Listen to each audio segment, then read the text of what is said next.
क्या आपके घर में भी कभी चावल बच जाते हैं और समझ नहीं आता है कि उनका क्या करें? चलो तो आज हम उन्हीं बचे हुए चावल और स्वीट कॉर्न से बनाएँगे क्रिस्पी पकोड़े। तो उसके लिए मैंने कुछ बेसिक सी चीज़ें ले ली हैं। इसके लिए मैंने स्वीट कॉर्न ले लिया है, हरा धनिया, प्याज़, लहसुन और अदरक ले ली है। और अब मैं जो ये स्वीट कॉर्न जो मैंने लिया है, उसके दाने जो हैं अलग कर लूँगी। चाकू की हेल्प से जो है ये दाने अलग कर लूँगी मैं। इसके दाने पूरे-पूरे आपको नहीं निकालने हैं, अदरवाइज़ ऑयल में जाके ये जो हैं क्रैक होते हैं और ऑयल उछल सकता है। इसलिए इनको इसी तरीके से हमें निकालना है चाकू की हेल्प से। और ये देखिए सारे ही कॉर्न जो है मैंने निकाल लिए हैं। ये देखिए और इनको जो है थोड़ा-सा अलग-अलग कर लूँगी। ये जो पकोड़े हैं ना बहुत ही क्रिस्पी और करारे बनते हैं और कोई पहचान ही नहीं पाता है कि ये बचे हुए चावल से बने हुए हैं, बहुत ही टेस्टी लगते हैं।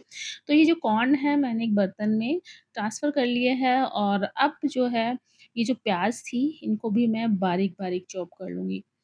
और इसमें आप कोई भी वेजिटेबल जो आप ऐड करना चाहते हो ना, वो आप अच्छे से ऐड कर सकते हो इसमें। इसमें टेस्ट बहुत ही अच्छा आता है। और जो ये जो है ना, इस बैटर से आप ये जो बॉल्स भी बना सकते हो इसकी। तो ये जो बॉल्स बनती है ना, उसके आप मंचूरियन बना सकते हो, बहुत ही टेस्टी लगते हैं। तो आज तो हम पकोड़े बना रहे हैं और आप चाहो तो इसी बैटर से आप मंचूरियन भी बना सकते हो। तो ये प्याज़ भी हमने कट कर ली है और ये जो हरी मिर्ची ली है मैंने 2-3 इनको भी मैं बारीक-बारीक चॉप कर लूँगी। और ये थोड़ी तीखी वाली हरी मिर्ची है, तो आप जितना तीखा खाना पसंद करते हो, उस हिसाब से आप जो है हरी मिर्ची ऐड कर सकते हो। लेकिन ऐड ज़रूर करना, टेस्ट बहुत ही अच्छा आता है इससे।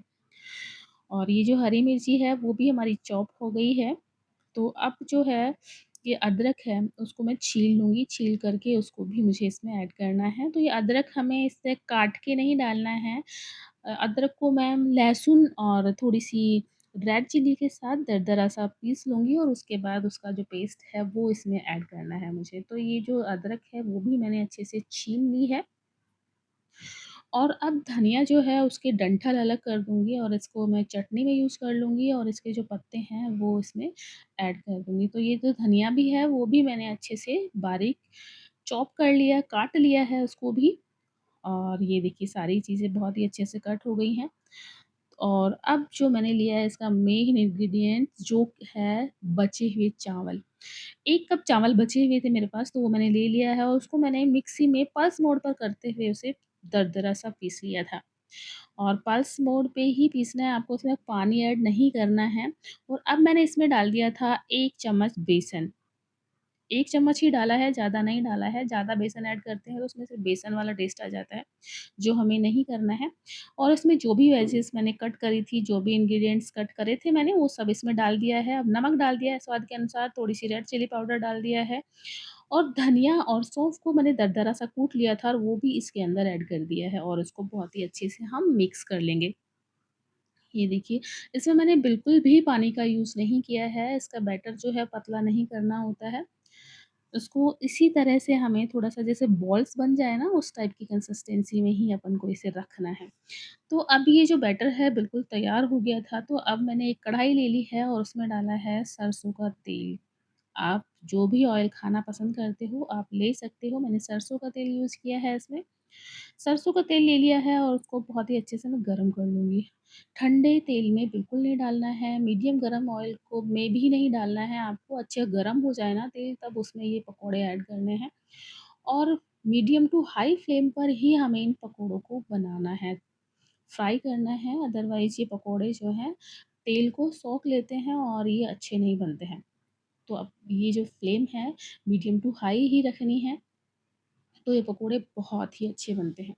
क्रिस्पी करारे बहुत ही टेस्टी पकोड़े बनकर के तैयार होते हैं। तो ये तेल जो है गरम हो गया है, तो थोड़ा-थोड़ा बैटर लेके पकोड़े की शेप में हमें इसे फ्राई कर लेना है। तो देखिए बिल्कुल बहुत ही गरम ऑयल हो गया है और अब इसमें हम ये डाल देंगे और अभी फ्लेम को हमें मीडियम और लो कुछ नहीं करना है, अभी हाई फ्लेम ही रखना है और उसको अच्छे से डालते रहेंगे तब तक और जब तक ये थोड़े से ब्राउन नहीं हो जाए और हल्का-सा सिक जाए उसके बाद हम फ्लेम को मीडियम पे कर देंगे और उसके बाद हमें इसे गोल्डन ब्राउन होने तक, अच्छे से क्रिस्पी होने तक सेक लेना है। तो ये पकोड़े जो है मैंने इसके अंदर ऐड कर दिए हैं। पूरा पलटते-पलटते हुए गोल्डन ब्राउन होने तक इन्हें सेक लेना है। तो ये पकोड़े जो हैं बन कर के बिल्कुल तैयार हो गए हैं। एक बैच हमारा बिल्कुल रेडी हो चुका है और जो दूसरे जो बैच है उसमें मैंने उसकी छोटी-छोटी बॉल्स बना ली है।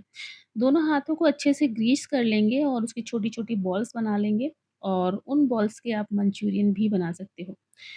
तो ये पकोड़े जो हैं इनको मैं निकाल लूँगी और इसके बाद जो है अभी मैंने फ्लेम को थोड़ा लो पे कर दिया है ताकि ये जो पकोड़े हैं ज़्यादा सिके नहीं, बहुत ज़्यादा नहीं सिके और अब जो है फ्लेम को मैंने वापस से हाई पे कर दिया था और ये जो बॉल्स हैं इनको मैं इसमें डाल दूँगी अच्छे से और जब तक ये हल्का-सा सिक जाए ना एक तरफ से तब हम इसे अलटते-पलटते हुए गोल्डन ब्राउन होने तक सेक लेंगे। तो सारी ही बॉल्स इसके अंदर डाल दी है और ये देखिए 2 से 3 मिनट में ही ये बहुत ही अच्छे से क्रिस्पी और करारे हो जाते हैं। देखिए कितना अच्छा कलर आया है ना, टेस्ट तो बहुत ही अमेज़िंग आता है इसका। तो ये बॉल्स भी बिल्कुल बन कर के रेडी हो गई हैं, तो इन्हें भी अब हम निकाल लेंगे और टिश्यू पेपर पर निकाल लेंगे ताकि जो भी इसका एक्स्ट्रा ऑयल है वो एब्ज़ॉर्ब कर ले टिश्यू पेपर। ये देखिए, ये सारे ही पकौड़े जो हैं बन कर के तैयार हो गए हैं और इन गरमा-गरम पकोड़ों को हम हरी चटनी, टमाटर सॉस या मसाला चाय के साथ सर्व कर सकते हैं। ये शाम की चाय या बारिश के मौसम में या फिर अचानक आए मेहमानों के लिए बिल्कुल परफेक्ट स्नैक्स है। अगर आपको आज की ये रेसिपी पसंद आई हो, तो वीडियो को लाइक ज़रूर करें, अपने परिवार और दोस्तों के साथ शेयर करें। अगर आपने अभी तक बन्नू अन्नू की रसोई को सब्सक्राइब नहीं किया है, तो सब्सक्राइब करके बेल आइकन को ज़रूर दबाएँ। तो मिलते हैं नेक्स्ट वीडियो में, जब तक के लिए जय श्री राम।